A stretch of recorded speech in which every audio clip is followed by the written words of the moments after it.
Yeah, I'll react to that, sure. Hey guys, I found this cool, so I've been watching some Jabsy videos. I found a cool playlist called Flag History, and it has history of German flag, French, British, Italian, Chinese, and Turkish flag. I gotta learn more about Turkish history, but cool, nice, I'm excited. I'm even gonna give it a preemptive like, honestly. And he is such a... Guys, do all the things I'm doing here to me, alright? Just like it, subscribe, hit that bell icon. Over 11,000 subscribers, guys. Thank you so much. And really, to be honest, I did not expect to have this many at this point. I started making my first reaction videos in January of 2021. Thank you guys so much. But, so yeah, hit all the buttons, subscribe. Original link to the video, top of the description. Let's go. Germany, flag, history, go.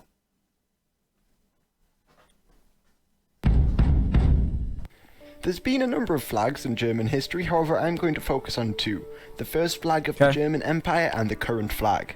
I'll start with the red, white and black, which has a far more interesting history. During the Crusades, the Crusaders from different nations began to wear different coloured crosses to tell one another apart. These crosses were first brought into European heraldry by the Genoese, who used a red cross on white, and gradually it began to spread. However, there seems to be no particular reason why each nation used each one. England used the same as Genoa, Flanders used a green cross, and Jerusalem used yellow. The Holy Roman Empire initially used the same as the French, a white cross on a red field. However, the French would later use a white cross on blue. This flag of the Holy Roman Empire and its colour scheme became important within the empire and was adopted by many of its states. For instance, it's where the Swiss got their flag from, and is probably why Austria has a red, white and red flag today. But more importantly, the North German states and cities incorporated the colours into their flags. These states, like Bremen, Hamburg, Lübeck and Gdansk, formed the Hanseatic League, a powerful trading confederation. And as these were the trading nations, the colours were flown on board ships and therefore became known internationally as those of the German states. But back to the... So I'm wondering why stripes. When I think about it, it seems logical. Yeah, stripes, different color stripes and things like that. But why not, you know, pictures or something more decorative?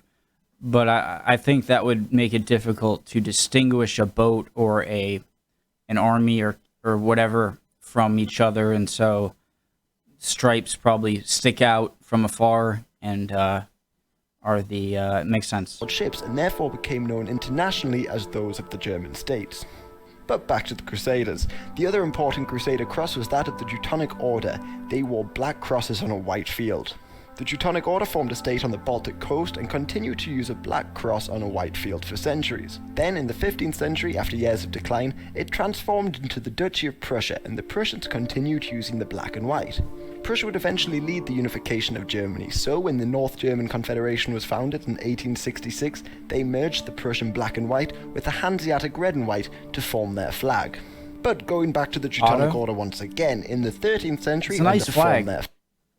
You check that out, Eagle. I really like the you know, the thin black, then the white, thick black, white, thin black again. Also, you know, the top left with the iron cross, black, white, red, and the eagle in the middle. I really like that flag.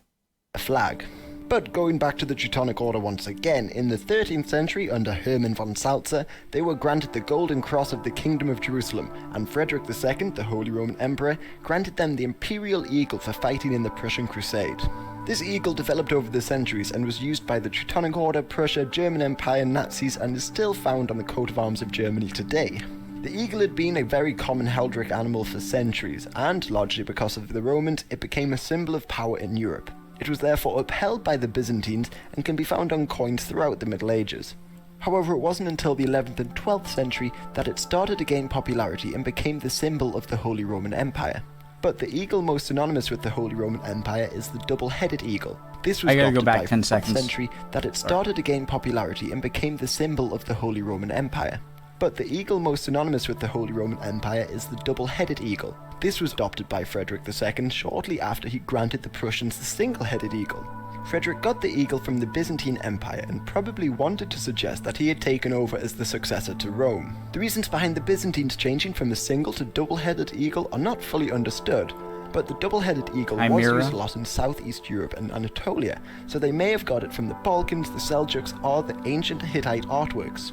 Now, onto the black, red and gold. It is largely believed that these colours come from the uniforms of the Luftwaffe Free Corps. They were a volunteer force comprised of men from all over Germany who fought Napoleon as he retreated from Russia. They wore a black uniform largely for economic purposes with red trims and gold buttons. A large number of students joined this Free Corps, and they were... So black was just a cheap color to produce? With red trims and gold buttons. They wore a black uniform largely for economic purposes with red trims and gold buttons. A large number of students joined this Free Corps, and they were some of the first to start demonstrating in favour of a united Germany. Some early student fraternities bore these colours, and in early demonstrations the flag was established, for instance in the Wartburg Festival in 1817 and the Hambach Festival of 1832. But just quickly, I'm going to give you another theory on why these colours were used. So I've explained the Prussian black and the Hanseatic red, but the gold may have come from Austria. The Holy Roman Empire displayed the black eagle upon a gold field.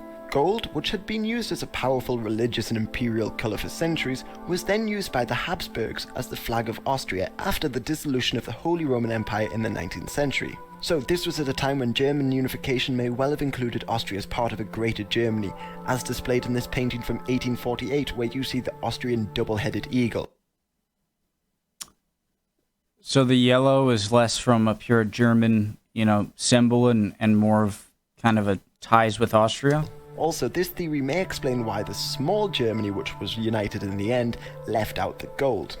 But here's the other theory. At the Frankfurt Parliament during the revolutions of 1848, the flag was first flown in the same order as it is today. However, because of this parliament, the flag also had connotations of liberalism, so this could be the reason why the flag was rejected as the first flag of Germany. However, once the German Empire crumbled at the end of World War I, the Weimar Republic adopted these colours for Germany. Hitler didn't obviously keep this flag and instead started using red, white and black once again, and they were used throughout his time in power in various designs. See, he brought back the original one that I thought was, no, I'm not sure if Hitler himself was the one who designed all of the flags and whatnot, but I do like the line formation and remove the middle, the part with the swastika there and the Iron Cross, and just have the red in the four corners, red square blocks with those white, black, white, thick black, white, black, white. I think that's nice.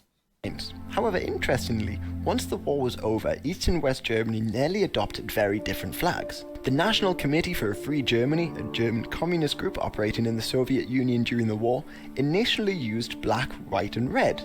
It seemed a lot more popular amongst the people compared to the Weimar colours, which were seen as weak. So these could have been the colours of East Germany. But it was the mayor of East Berlin and son of the Weimar president Friedrich Ebert who proposed black, red and gold after the war.